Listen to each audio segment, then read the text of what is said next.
मनोज कुमार जी को नवादा से।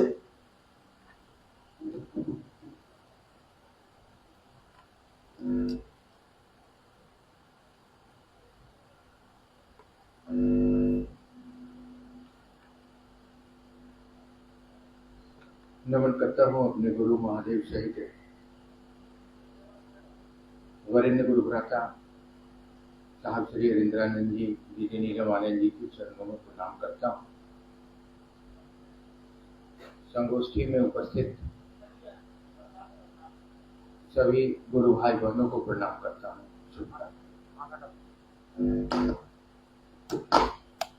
नहीं हो रहा।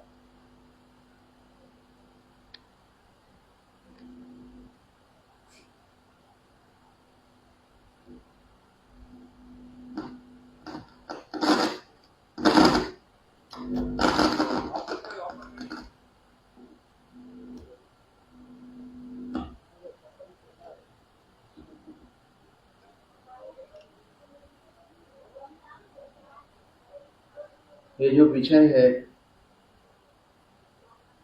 हमारी समझ से शिव शिष्यता में हम गुरु भाई बहनों के लिए महादेव के बाद दो ही विषय बचता है, वरेण्य गुरु भ्राता की आध्यात्मिक यात्रा और ममता में दीदी माँ एक विभूति। बाकी के विषयों पर तो हम गुरु भाई बहन वरेण्य गुरु भ्राता से मार्गदर्शन प्राप्त कर अनुभव भी करते हैं और आध्यात्मिक यात्रा में चलते भी। तो इन्हीं के मार्गदर्शन से कुछ संकलित बातें आपके बीच रखना चाहता हूँ। दीदी माँ ऐसे ही माँ नहीं कही गई, उनके अंदर का ममत्व हम गुरु भाई बहनों के लिए सदा सर्वदा धूप और छांव में मां के आंचल का काम किया है और पोषित करते हुए हम सभी को शिव शिष्यता के बगिया में आज प्रस्तुत किया है। हम जानते हैं जहां से ये यात्रा शुरू हुई है, पर्वतीय श्रृंखलाओं में रचे बसे घने जंगलों से आच्छादित जिला पलामू में ही मनातू प्रखंड के अंग्रेजी शासन में राय बहादुर की उपाधि प्राप्त एक वैभवशाली परिवार में 27 जुलाई 1952 को सावन शुक्ल पक्ष नाग पंचमी को जन्म हुआ था राजमणि नीलम आनंद का। नीलम तो वैसे भी राजमणि होती है। जब उनका जन्म हुआ उसी दिन मनसा देवी की पूजा के साथ साथ सर्पों की पूजा की भी बड़ी पुरानी परंपरा आज के ही दिन उत्सव का जन्म लेती है। उनके पिता जगदीश्वर जीत सिंह एवं माता भूमिका देवी स्वर्गीय द्वय बताते कि जिस समय राजमणि नीलम का जन्म हुआ उस समय खाट के नीचे विषैले सर्पों के ढेर सारे सपोले न जाने कहां से उमड़ पड़े। वो शक्ति स्वरूपा के रूप में मृतलोक पर आई थी। जन्म से ही इसका उदाहरण इस मृतलोक पर प्रस्तुत होने लगा है। और वे बताते हैं कि दीदी की आदतों में बचपन से ही घोड़े हाथियों की सवारी, विदेशी गाड़ियों में घूमना, जंगल की सैर, पशु पक्षियों के प्रति उनके मन में भी अथाह अनुराग था। सांपों के साथ खेलना, जंगल के ओझा झाड़ फूंक करने वाली स्त्री पुरुष तथा दूर दूर से आने वाले साधुओं अघोरियों से बात करना उन्हें रुचिकर भी था और उनके लिए मनोरंजन के साधन भी थे। बचपन से इसी तरह उनके समय इन्हीं लोगों के बीच में बीतता जा रहा था। कम उम्र में ही, अल्प आयु में ही उन्होंने अपने घर परिवार की व्यवस्था, बाहर भीतर काम करने वाले कर्मचारियों का मार्गदर्शन, उनकी व्यवहार कुशलता एवं प्रशासनिक क्षमता को प्रखर करता गया और सबों की लाडली बन गई राजमणि नीलम आनंद। 22 मई 1972 को 20 वर्ष की उम्र में उनका विवाह श्री हरिंद्रानंद जी के साथ संपन्न हुआ। विवाह उपरांत उन्होंने देखा कि श्री हरिंद्रानंद जी गुरु की खोज में थे। जैसा कि आप जानते हैं, आज अगर हमारे आपके बीच वरेण्य न होते तो हम आप इस दुनिया में तो होते, मगर महादेव हमारे न होते। बचपन से ही ये विवाह उपरांत उन्होंने देखा कि हरिंद्रानंद जी गुरु की खोज में थे एवं शमशान जाया करते थे। हमेशा शमशान की साधना अघोरियों, तांत्रिकों तथा शारीरिक एवं अशारीरिक लोगों से के बीच उलझते सुलझते रहते थे। इनकी आदतों में शामिल था। नीलम आनंद जी को डर लगता था कि साधना करने वाले लोग बहुत मूढ़ी होते हैं, अपने ही मन की कहते हैं और वो अपनी ही सुनते हैं, लेकिन इनमें ऐसी बात नहीं थी। वे बड़े प्यार से साथ रहते थे और आज भी। दीदी कहा करती थी कि जब उन्होंने 1974 में शिव को अपना गुरु बनाकर मुझे पत्र लिखा कि मैंने शिव को अपना गुरु मान लिया है, तुम भी मानो, तो मैं अति प्रसन्न हुई। सोचा आखिर किनारा मिल ही गया। मैं तो जाने अनजाने में ही शिव को गुरु मान चुकी थी। हमारे यहाँ कुल गुरु के रूप में शिव की ही पूजा होती थी। अब शिव गुरु की जनमानस में वरेण्य गुरु भराता के साथ दीदी माँ की सहभागिता, शिव गुरु की जनमानस में पुनर्स्थापना हेतु दीदी नीलम आनंद की सहभागिता बड़े मनयोग से हरिंद्रानंद जी का साथ दे रही थी। दीदी नीलम आनंद को महादेव का गुरु स्वरूप की चर्चा और जनमानस में उनकी स्थापना के सिवाय कुछ नहीं सूझता था। मनुष्य जब भी परेशान होता है तो उसके दिमाग में नाना प्रकार की समस्याएं झकझोरने लगती। ऐसी स्थिति में दीदी का सानिध्य लोगों को अमावस्या की रात्रि में किसी राह भटके पथिक को जैसे अनायास आकाश में पूनम का चांद दिखाई दे ऐसा लगने लगा। दुख में व्यक्ति टूट जाता है और जब कहते हैं कि डूबते को तिनका का सहारा, जब कहते हैं कि काले बादल में बिजली की चमक, ठीक ऐसी ही स्थिति दीदी माँ के पास भटके हुए लोगों को आना और उनके दिल में ऐसी ही स्थिति का पैदा होना, ऐसा उनको महसूस होता था, लगने लगता था। हालतों के आगे जब साथ न जुबां होती है, हालतों के आगे जब साथ न जुबां होती है, पहचान लेती है खामोशी में हर दर्द, वो सिर्फ माँ होती है। दीदी नीलम आनंद जी सामान्य स्त्री नहीं थी, किसी अद्भुत शक्ति की अवतार थी वो। जब वो घर में माँ भगवती की पूजा में बैठती थी, पटना में 1-2 बार मुझको भी मौका मिला है, जब वो माँ भगवती की पूजा में बैठती थी तो घंटों बैठती थी और उस समय उनके साथ माँ भगवती और वो, उनके सिवा कोई नहीं। और उस समय कुछ लोग एक गीत गाते रहते थे, निमिया के डाढ़ मैया लागे लागी डोरवा से झूली झूली ना। ऐसा अद्भुत और मनोरम दृश्य होता था वहां का। लगता था मानो माँ भगवती झूला झूल रही हो, ऐसी परिदृश्य होती थी। ऐसा भाव उत्पन्न होता था कि उस समय की वह अलौकिक वर्णन को शायद हम आपके सामने वर्णित नहीं कर सकते। विश्व में प्रेम एकमात्र बंधन है जिसे प्रत्येक व्यक्ति स्वेच्छा से स्वीकार करता है, अपनी इच्छा। दीदी ने इसी बंधन से संपूर्ण मानव जाति को बांधने का प्रयास किया। हमारा मानना है कि जिसने दीदी को नहीं देखा है वो भगवती की परिकल्पना भी नहीं कर सकता है।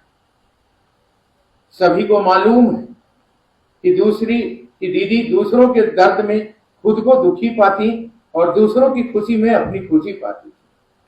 अहर्निश लोगों की सेवा करना उनका शौक था। राजमणि नीलम आनंद तथा वरीय पदाधिकारी की पत्नी होने के बावजूद क्षेत्रों से वरिष्ठ गुरुभ्राता से शिवकार्य हेतु उचित मार्गदर्शन प्राप्त करने के लिए आए शिव शिष्यों को खान पान की व्यवस्था करना, उनके झूठे बर्तन को साफ करना, उनके ठहराव की व्यवस्था करने में मातृत्व भाव से लगी रहती थी। वो तनिक भी मुखमंडल पे उनकी आभा मलिन नहीं होती थी। वो इतने बड़े घर की बेटी और इतने बड़े पदाधिकारी की पत्नी के बावजूद भी एकदम नीचे उतरकर इन कामों में सहयोग करती रहती थी। और इतना ही नहीं, वो हर समय इस दिशा में प्रयासरत रहती थी कि कोई भी व्यक्ति आए और वो महादेव को अपना गुरु बनाए, इस दिशा में वो चले। वो ऐसा कई दिन बीता है, मैं बचपन से ही उस घर में आता जाता रहा हूँ। महादेव की दया और वरेण्य का आशीर्वाद है।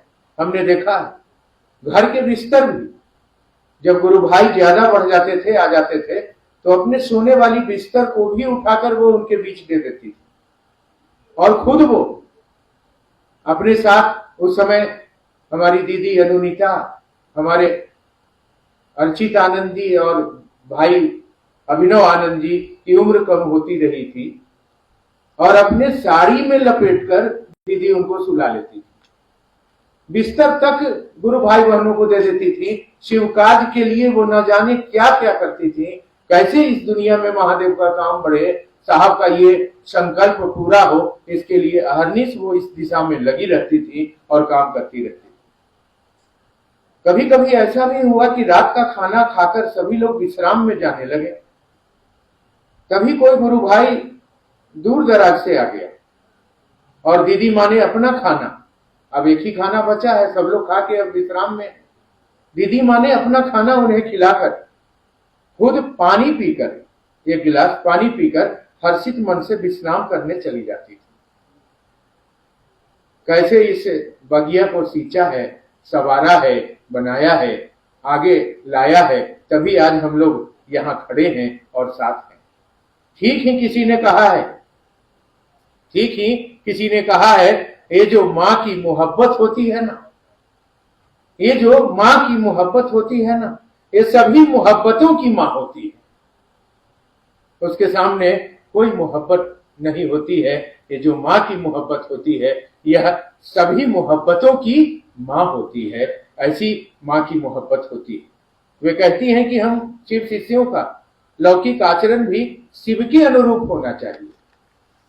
शिव कल्याणार्थ विस्पान कर अमृत दूसरों के लिए छोड़ देते हैं। ये महादेव के बारे में अभी जैसा हम लोगों ने भाई गौतम से और भी लोगों से शिव चर्चाओं में सुना है, अमृत दूसरों के लिए छोड़ देते हैं। छाती के बल टेढ़ा चलने वाले सर्प को भी गले लगाते हैं, हम लोगों ने कल से ही सुना है। कलंकी चंद्रमा को अपने माथे पर सह सम्मान लगाते हैं। वहीं पवित्र गंगा को भी अपनी जटा पर सर्वोच्च स्थान देते हैं। अतएव हमें जागृत द्वेषों और संकीर्णताओं से ऊपर उठकर गुरु शिव के आचरण का अनुकरण करना चाहिए, मगर ऐसा हो नहीं पाता है। साहब और दीदी माँ का आशीर्वाद इस दिशा में हम सभी गुरु भाई बहन बढ़े, माँ से यही कामना हम मांगते हैं। तभी शिव शिष्य होने के साथ साथ शिव शिष्य परिवार की भी सार्थकता सिद्ध होती है। उनके पास सुबह से शाम तक लोगों की भीड़ लगी रहती थी। वे उनकी समस्याओं को सचेत सुनती और यथासंभव समाधान करती रहती थी। दीदी की चर्चा से प्रभावित जन सामान्य शिव को गुरु मानकर चर्चा करने लगा। कुछ एक ने अनुभूत किया कि उनकी समस्याओं का समाधान दीदी के स्मरण मात्र से ही हो रहा और लोगों की आकांक्षाएं और मनोरथ स्वमेव पूर्ण हो रहे हैं। कभी कभी हम लोग इसे के प्रत्यक्षदर्शी भी रहे हैं। शक्तियों के जमावड़ा में बैठी वो दीदी माँ, साहब कार्यालय चले जाते थे, साहब का वो पान में सुपारी, कतरन सुपारी खाते हैं, वो खत्म हो जाती थी। दीदी कहती थी वो दुकान देखे हो, हम लोग से ठेठ में बोलती थी, वो दुकान देख ले हैं कि नहीं दीदी हम नहीं देखे। तो साहब के सुपारी कैसे है थी, हम की दीदी अब बता दो तो जेबे ले। अच्छा बैठ, इस 100 रुपया का नोट देती थी। इस 100 रुपया के नोट वो जा दुआरी पर रख दे और कह दे कि साहब के सुपारी लाके धर देती। दीदी पैसवा रख देवे तो उड़िया जेती पैसवा, के लेगा धर देवे, जितना कहा उतना सुन। डरे कुछ अनबने ढंग से उठते थे, पैसा रख देते थे और बड़बड़ा देते थे कि क्या है भाई, दिखता सूझता हम लोग को कहां से रहेगा, क्या है भाई से साहब का सुपारी ले आइए। दीदी बोली 10 मिनट के अंदर पूरा भर पैकेट सुपारी और बचा हुआ 12 रुपया 50 पैसा उसी पर रख के कोई चला गया। दीदी 10 मिनट के बाद कहीं ले आओ, वहां से रखल है। जाते थे, उठा के लाते थे, हाथ भी कांपता था कि अद्भुत बात है, यहाँ कोई है भी नहीं और फिर भी ये सामान आ गया। तो ऐसी ऐसी बहुत सारी अनुभूतियां उनके द्वारा महादेव की दया से हम लोगों को आंखों से देखने को मिला है। उन्होंने सभी गुरु भाई बहनों को अपने आंचल के स्नेहिल छांव तले ऐसे रखा जैसे कोई माँ अपने बच्चे को रखती। जाने अनजाने में कोई गलती हो जाती हम लोगों से, हम लोग बिल्कुल युवा थे उस समय, बिहार कॉलेज ऑफ फार्मेसी के स्टूडेंट थे पटना में, तो स्वाभाविक है कि कितने सुधरे होंगे, बड़े पिताजी बड़े पदाधिकारी थे। तो जाने अनजाने में कोई गलती हो जाती तो दीदी माँ गले लगाकर बड़े प्यार से समझाती और कहती कि हम आदमी हैं, महादेव थोड़े ना है जो हमसे गलती नहीं होगी।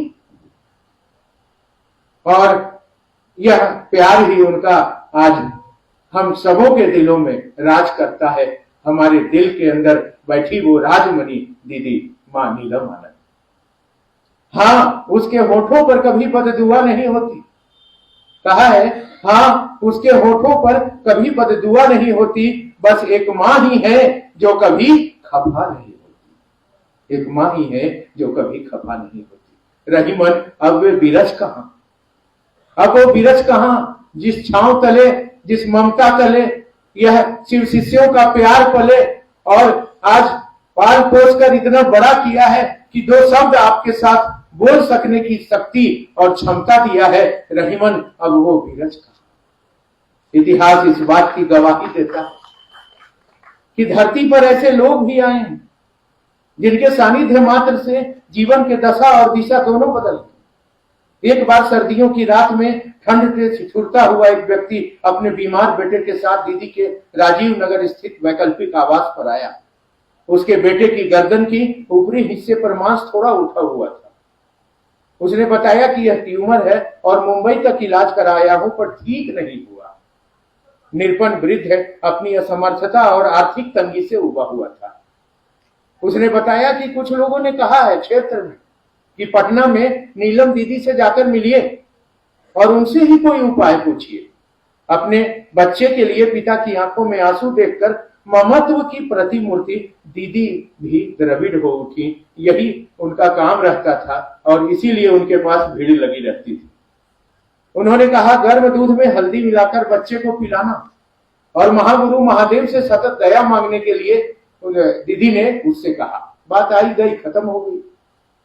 कुछ दिन के बाद वह व्यक्ति आया तो अनायास दीदी ने पूछा कि आपका बेटा कैसा है।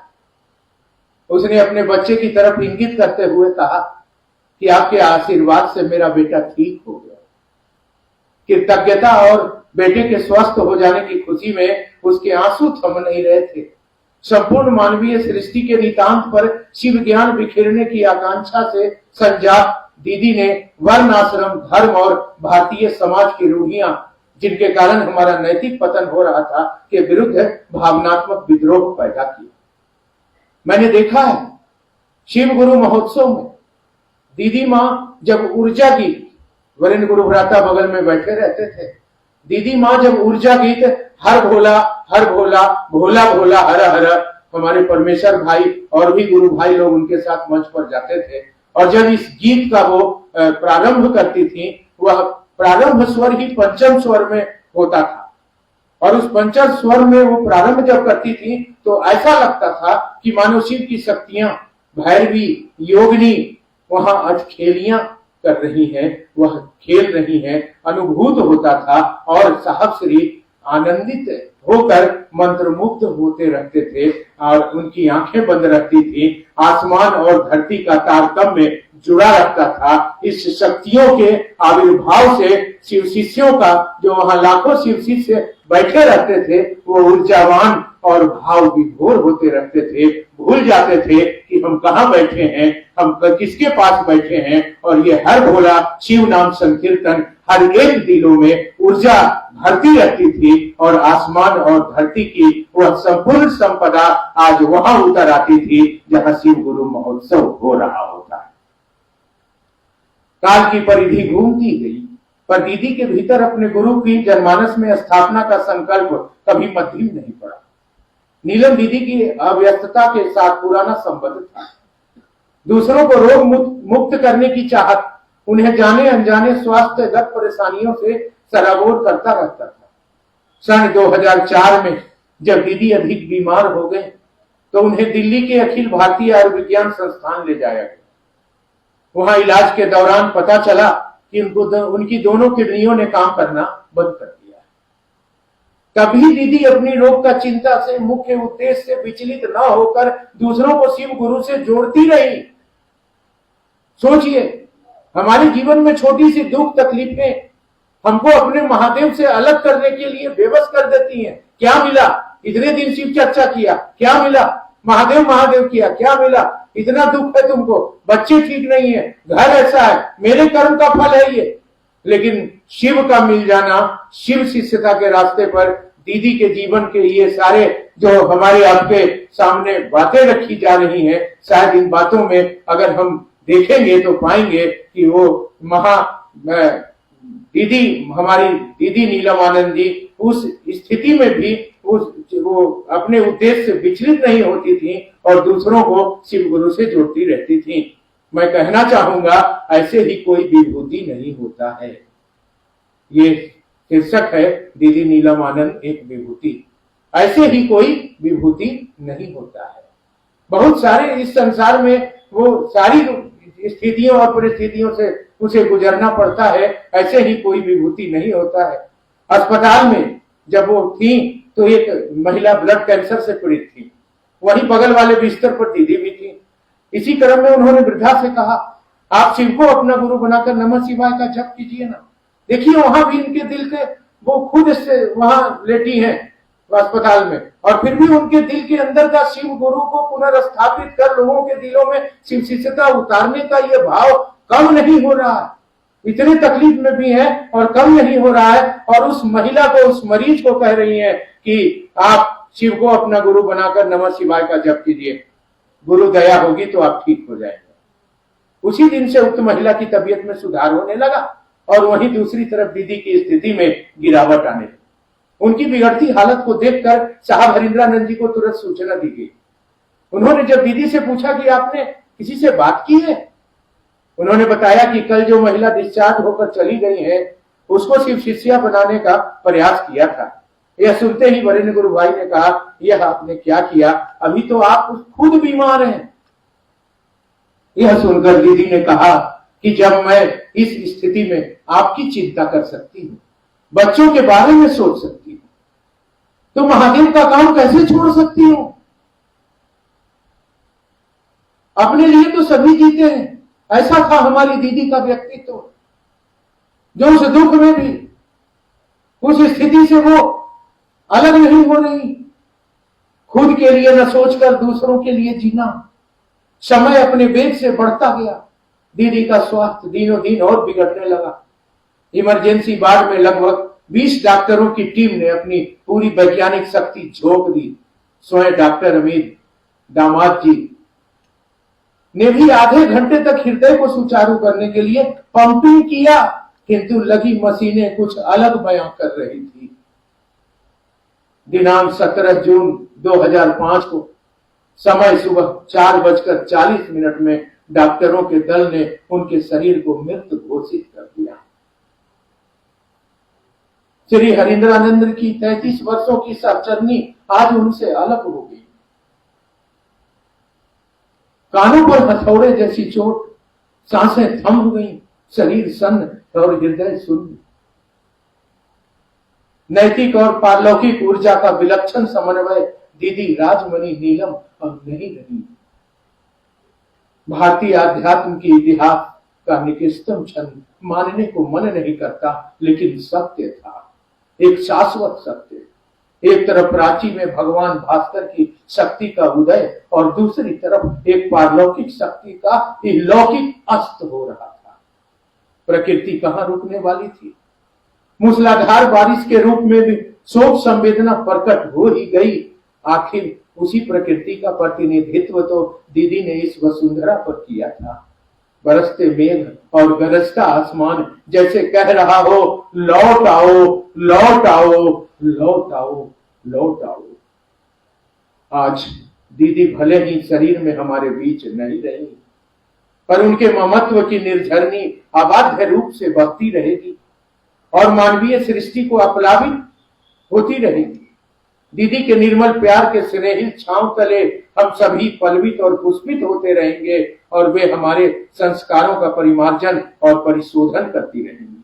मुझे याद है शिव गुरु महोत्सव में जबरदस्ती वो बीमार स्थिति में भी साहब के मना करने के बाद भी गई और अंतिम उन्होंने जो कहा था, आप हरिंद्रानंद जी के साथ शिव कार्य में बड़ी ईमानदारी से, ईमानदारी शब्द की बड़ी महत्ता है शिव शिष्यता में, बड़ी ईमानदारी से शिव कार्य में आप साथ देते रहेंगे तो मैं शरीर में रहूं ना रहूं, मैं आप शिव शिष्यों के साथ साया बनकर आपका साथ सुख दुख में देती रहूंगी। मैं आपके लौकिक कांटों को चुनती रहूंगी और आपको महादेव तक पहुंचाती रहूंगी। हमारी हम सबों की आध्यात्मिक मां राजमणि नीलम, दीदी नीलम आनंद अब हमारे बीच नहीं है। दिल तो मानता नहीं है क्योंकि मैं हरदम देखता हूं उनको अपने बीच में। अभी अभी कोरोना का इतना भयंकर महामारी हम सबों के जीवन में बीता है, समय बीता है। इस कोरोना ऐसी महामारी में भी हजारों लाखों गुरु बहनों ने अनुभूत किया है, गुरु भाइयों ने अनुभूत किया है। गांव में बहुत लोगों की मृत्यु हुई, लोग उठे, जनाजा उठा, मृत्यु हुई, लोग गए, लेकिन जो शिव शिष्या हैं, जो गुरु भाई हैं, गुरु बहन हैं, कुछ एक लोग ऐसे वैसे हुए, बाकी लोगों को छोड़कर लाखों शिव शिष्यों को, लाखों गुरु भाई बहनों को अपने प्यार के स्नेहिल छांव तले राजमणि दीदी मां नीलम आनंद ने ऐसी महामारी में भी बचाकर हमको बाहर किया है। महादेव की शक्तियों से हमको अपनी ओर आकर्षित कर शिव शिष्यता के रास्ते पर बढ़ाया है। वह मां ही हो सकती है, वह मां ही हो सकती है, वह मां ही हो सकती है। और अंत में मन नहीं मानता है, इसीलिए ये गीत, न चिट्ठी न कोई संदेश, जाने वो कौन सा देश जहां तुम चले गए। अरे न चिट्ठी न कोई संदेश, जाने वो कौन सा देश जहां तुम चले गए, जहां तुम चले गए। मां जहां तुम चले गए, मां आपके चरणों में प्रेम और परिवार के साथ इस गुरु भाई बहनों से यही आपसे कामना करेंगे कि इस रास्ते पर, इस रिश्ते पर हम सबों को चलाते रहिएगा। हम अगर गिर जाएं तो संभाल दीजिएगा और महादेव तक पहुंचने में हम सबों को मदद करिएगा। आप सबों के चरणों में प्रणाम स्वीकार करें।